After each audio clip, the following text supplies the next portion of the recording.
Remember this, that's UC Berkeley in 1964, where left-wing students sparked protests around the nation for their First Amendment right to support the civil rights movement and to oppose the Vietnam War, amongst other issues.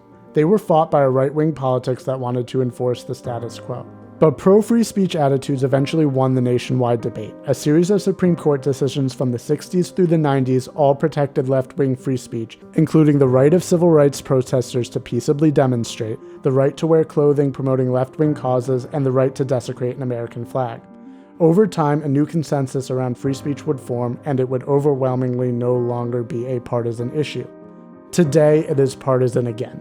Where once the left was the vanguard of free speech, now many on the left attack it. The American Civil Liberties Union now has new guidelines against taking cases protecting free speech rights, as it may raise tensions with racial justice, reproductive freedom, or a myriad of other rights.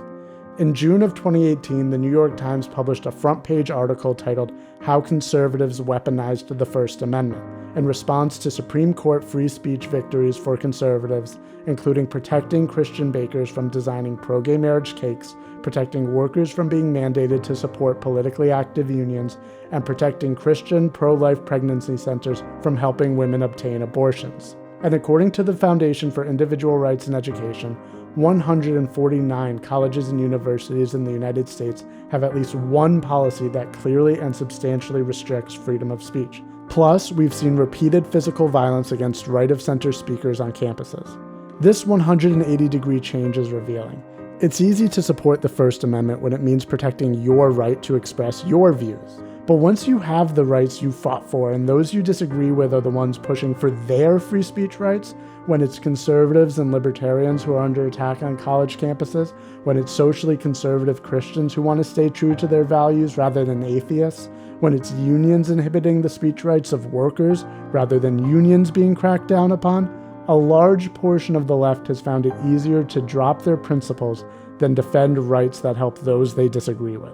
But this doesn't mean the pro-free speech left has entirely disappeared, and it doesn't mean the right will always remain a principled vanguard of free speech. We need actual principled defenders of free speech on both sides of the aisle to join together and vocally oppose the illiberal authoritarians of both sides. Removing free speech from those you disagree with means it doesn't exist at all, as your speech can be taken away when the political tides turn, as they always do.